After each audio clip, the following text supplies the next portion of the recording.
سکتا کہ یہ اگر مجھے ایم ایل اے نہ بناتے تو ہو سکتا ہے میری سیاست ہی نہ ہوتی.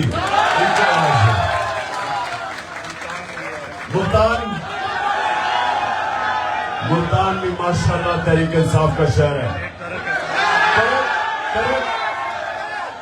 یہ سڑک کرک ہے لکی مروت اس سے پیچھے ٹانگ ہے ڈی خان پیچھے بنو کدھر اچھا بنو اکاڑا شاباش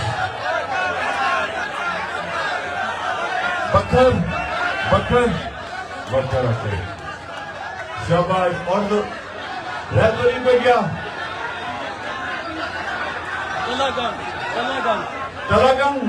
تلاگنگ شاباش. بیٹھ جائیں آپ سارے پلیز.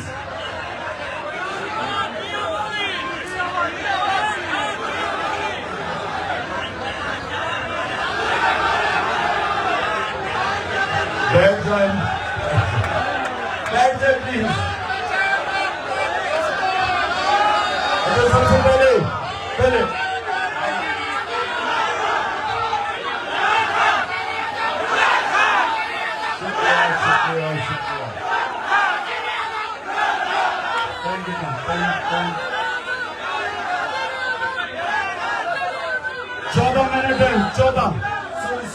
14 منٹ ہے.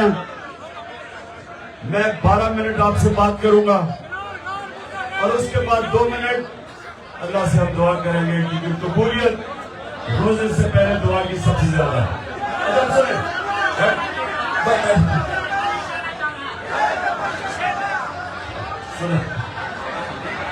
دیکھو. سب سے پہلے جتنی آپ خاموشی کریں گے اتنی آپ میری بہتر بات سن سکیں گے. خاموشی آپ. اب میں اس طرح کہ یہ جو میں آپ کو باتیں کرنے لگا ہوں یہ میری زندگی کا تجربے کی باتیں ہیں.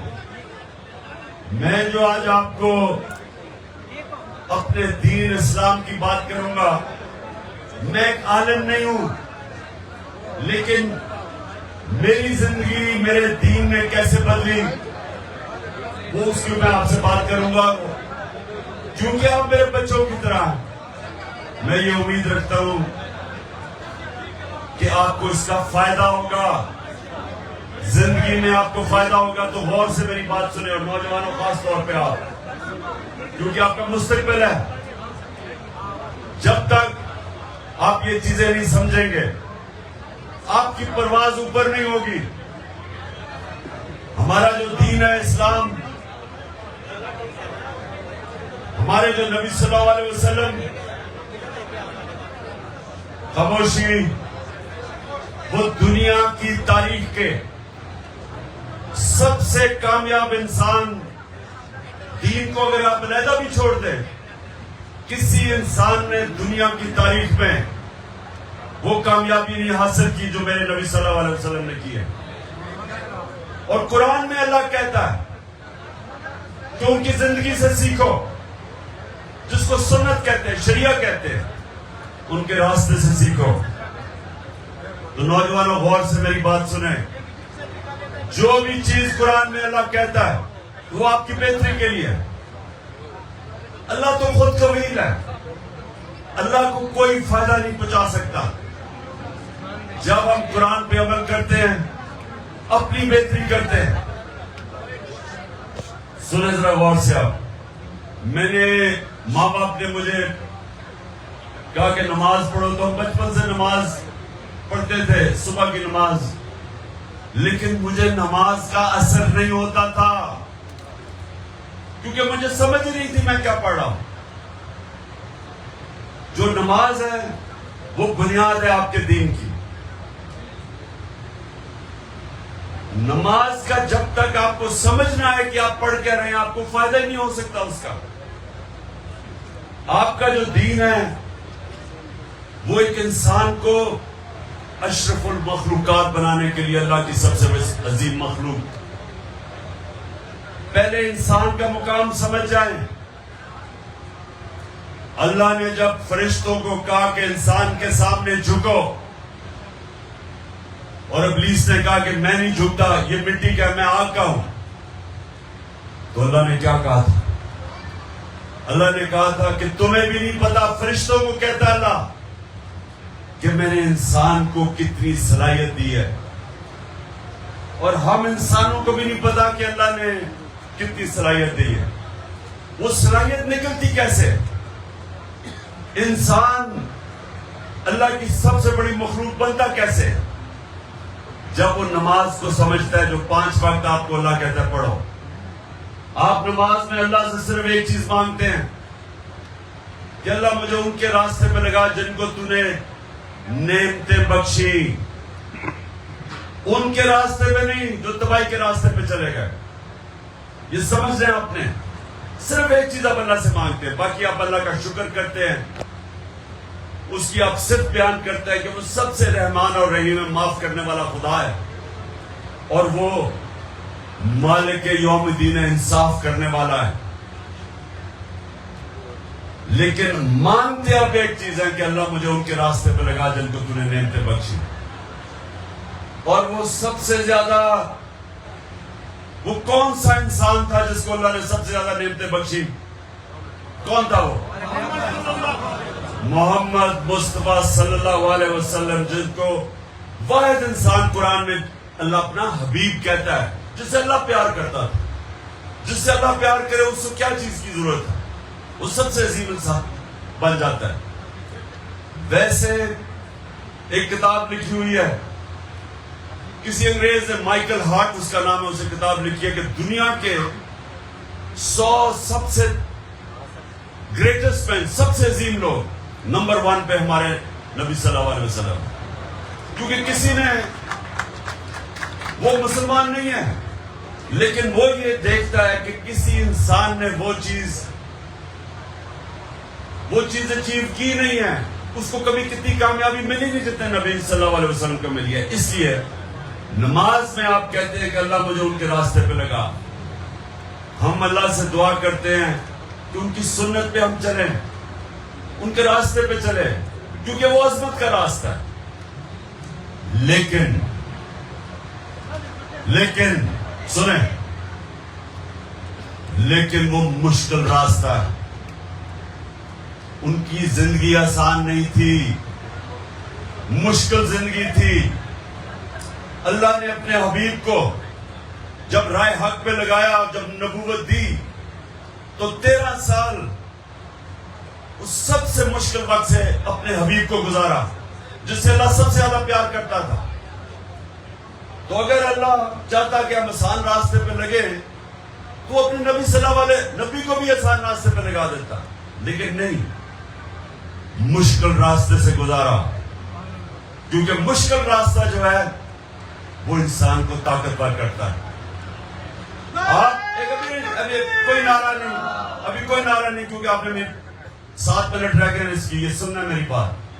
اللہ نے انسان کو بنایا کیسے؟ انسان جب ایک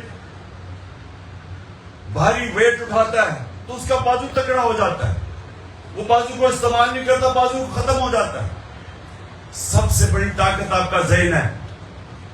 جب آپ مشکلوں کا سامنا کرتے ہیں آپ کو سب سے بڑی ذہنی طاقت ملتی ہے، وہ جسمانی طاقت سے زیادہ ذہنی طاقت ہے۔ تو مشکل راستے سے کبھی ڈرا نہ کرو۔ میں اگر اچھا کھلاڑی بنا تھا تو میں سب سے زیادہ محنت کرتا تھا، میں پریکٹس کرتا تھا، ورزش کرتا تھا، ٹریننگ کرتا تھا، سب سے زیادہ کرتا تھا، اس لیے کامیابی ملی۔ میرے سے زیادہ ٹیلنٹڈ کھلاڑی تھے، لیکن میں ان سے آگے اس لیے نکل گیا کہ ٹیلنٹ نہیں، میں محنت ان سے زیادہ کرتا تھا، مشکلوں کا سامنا کرتا تھا، بڑا چیلنج لیتا تھا۔ کمزور ٹیمیں آتی تھیں، 1-2 دفعہ پاکستان میں انہوں نے کمزور ٹیمیں، میں جب کیپٹن تھا میں نے کہا میں نہیں کھیلتا، کسی اور کو کیپٹن بنا دو، کیونکہ اچھی میں سے بات نہیں۔ کبھی بھی آسان راستہ لے کے کوئی عظیم آدمی نہیں بنا، مشکل راستہ آپ کو بڑا انسان بناتا ہے، جو میرے نبی کا راستہ تھا۔ پہلے 13 سال مشکل، جب ان کو وہ جان لینے آئے تو وہ ہجرت کر کے مدینہ گئے. مدینہ میں 4 سال ان کے سب سے مشکل گزرے. امت خطرے میں تھی. جنگ بدر میں صرف 313. یہ ہمیشہ یاد رکھنا کہ 625 تھی جنگ بدر. 625 جنگ بدر، 313. اس کے بعد جنگ احد ہوئی، مشکل سے امت بچی. اس کے بعد جنگ خندق ہوئی، بار بار امت بچی. بہت بڑی فوج ان کے خلاف آ گئی، اور جو خندق کی جنگ میں جس طرح مشکل گزاری، کھانے پینے کے لیے تھا. میرے نبی نے 2 پتھر پیٹ پہ باندھے، کھانے کے لیے نہیں تھا. مشکل سے وہ بچے. اور پھر اس کے بعد سارا عرب ان کے نیچے آ گیا. اور جو سب سے بڑی بات آپ کے لیے کہ جب وہ آخری خطبہ اپنا دیتے ہیں، غور سے سنیں، آخری خطبہ دیتے ہیں، یہ سب کے لیے بڑا ضروری ہے سمجھنا. تو جب وہ آخری اپنا جملہ کہتے ہیں کہ 1 لاکھ کا مجمع تھا کہ مجھے یہ بتاؤ، اللہ کے سامنے گواہی دو کہ میں نے دیانتداری سے اللہ کا پیغام پہنچایا آپ کی طرف. تو جب وہ پوچھتے ہیں تو آواز پہلے جو صف میں کھڑے ہوتے ہیں لوگ وہ بولتے ہیں، پھر وہ 10 پیچھے، پھر 10 پیچھے، تو ایسے آہستہ آہستہ آواز جاتی ہے. تب اسپیکر سسٹم تو نہیں تھے، تو آہستہ آہستہ جب آواز پیچھے جاتی ہے تو ایک ساری آواز اٹھتی ہے کہ ہاں نبی، آپ نے دیانتداری سے ہمیں اللہ کا پیغام دیا. اور پھر وہی لاکھ لوگ رونے کی آواز آنی شروع ہو جاتی ہے. کیوں لوگ رونا شروع ہو جاتے ہیں؟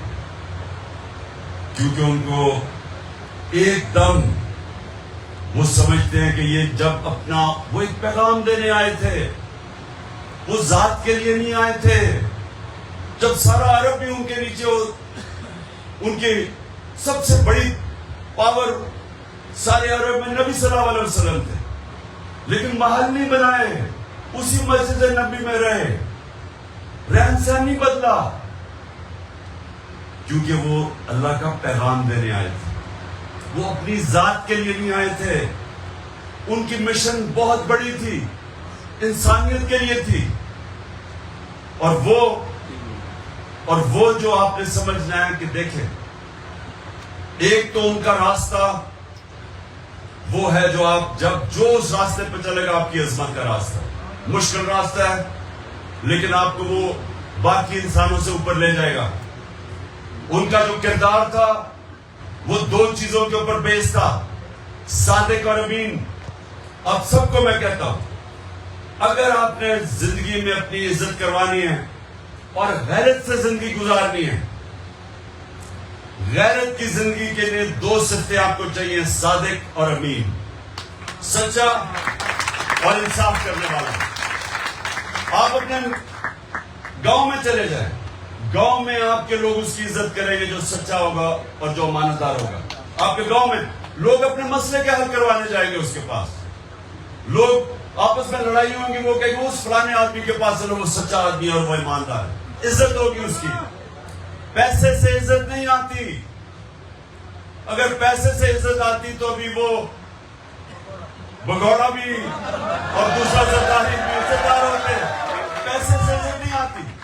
عزت آتی ہے آپ کے کردار سے، اور کردار میں 2 صفتیں، سچا، امانتدار، اور تیسری چیز لا الہ الا اللہ انسان کو غیرت دیتا ہے.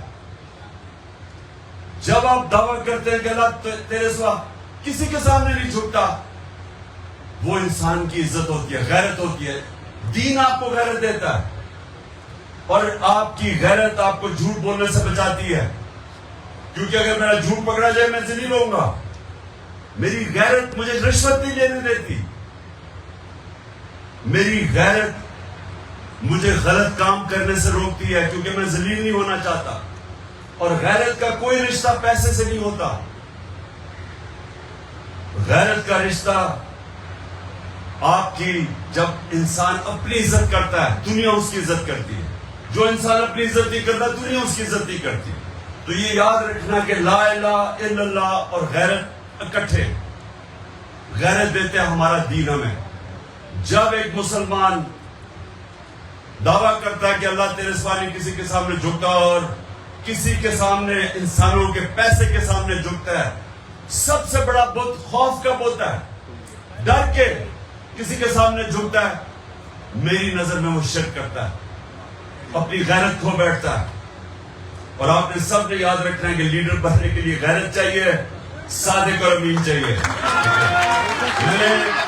روزہ ہمارا کھل گیا, آپ روزے کھولنے سے پہلے یہ دعا کریں. میں کرتا ہوں. اچھا پہلے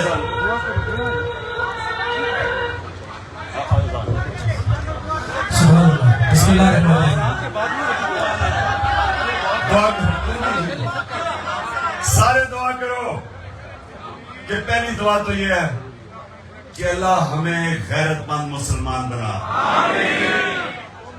دوسری میں اپنے وہ اب میں یہ ٹائیگرز کے لیے دعا کروا رہا ہوں جو میرے نوجوان ہیں, آپ کیونکہ آپ سب نے لیڈر بننا ہے. دوسری چیز کہ اللہ پاکستان کو مدینہ کے ریاست کے اصولوں پہ ایک عظیم قوم بنا. اور اللہ جو میری سب سے بڑی دعا ہے کہ ہمارے ملک میں جو بھی اس کا دین ہو مذہب ہو کوئی انسان بھوکا نہ سوئے. آمین. اور اللہ ہمارے ملک کو وہ بنا جو باہر کے لوگ پاکستان میں نوکریاں ڈھونڈ رہے ہیں بجائے ہمارے لوگوں کو باہر جانا پڑے. کیونکہ میں یہ بتاؤں کہ گھروں میں بیچاری بیویاں ماں باپ بچے اپنے باپ کو نہیں دیکھ سکتے, بیویاں اپنے خاوند سالوں کے لیے باہر کمائی کرنے کے لیے جاتے ہیں. یہ بڑا ظلم ہے کیونکہ ہم اپنے ملک میں ان کو نوکریاں نہیں دے سکتے. ہم اللہ سے دعا کرتے ہیں کہ ہم اپنے ملک کو وہ بنائیں گے کہ ہمارے پاکستانیوں کو باہر بھی نہ جانا پڑے, لیکن باہر سے لوگ آئے ہمارے ملک کے اندر نوکریاں ڈھونڈنے کے لیے. آمین. اور آخر میں اللہ ہمارے ملک کو حقیقی طور پہ آزاد کر. آمین آمین. تو نظر آ رہا ہے سامنے لکھا ہوا ہے ظلم مٹنے کے لیے دو چیزوں سے مٹے گا بھائی. ایک عدل کی کرسی پہ جو لوگ بیٹھتے ہیں نا وہ عدل کے حساب سے فیصلے کرنے لگے. دوسرا قوم نکل کھڑی ہے اس ظلم کے خلاف تو ظلم ختم ہو جائے گا. یا ان دونوں میں سے کوئی ایک چیز ہو جائے یا دونوں ہو جائے. اگر 420 کا مقدمہ تھا اس وقت عدلیہ میں جو لوگ بیٹھے ہوئے کیس دیکھ رہے تھے وہ پوچھتے نا یار چیٹ ہوا کون ہے. جب ان کو دکھتا کوئی چیٹ نہیں ہوا کیس ختم کر دیتے. تو ظالم ظلم کر ہی نہیں پاتا. 9 ججز نے نوٹ بیفور کیا میرے کیس کو یار 1.5 سال چلا. شخصی ضمانت کا کیس سیم کیس اسلام آباد میں کر دیا. ایک ہی الزام پہ 2 کیس ہو نہیں سکتے بھائی. مطلب 60 دن کا وقت ہوتا ہے. 102 دن کے بعد میں جیت گیا کیس بری ہو گیا. 102 دن کے بعد اپیل فائل کی ایکسپٹ کر لی. نہیں کرتے نا ایکسپٹ ختم ہو جاتا نا ظلم یار. بھری عدالت میں مجھے بری کر دیا پھر پتہ نہیں کیا ہوا 2.5 گھنٹے بعد کا نوٹ بیفور میں نہیں سنتا یہ کیس. کھڑے رہتے اپنے فیصلے پہ مٹ جاتا ظلم. اللہ تعالیٰ نے بٹھایا اس ان کرسیوں پہ ان کو یار یہ اللہ تعالیٰ کی طرف سے فیصلے کرنے ہیں. تو یا تو یہ فیصلے آئیں گے ظلم مٹ جائے گا یا قوم کھڑی ہو جائے گی ظلم کے خلاف.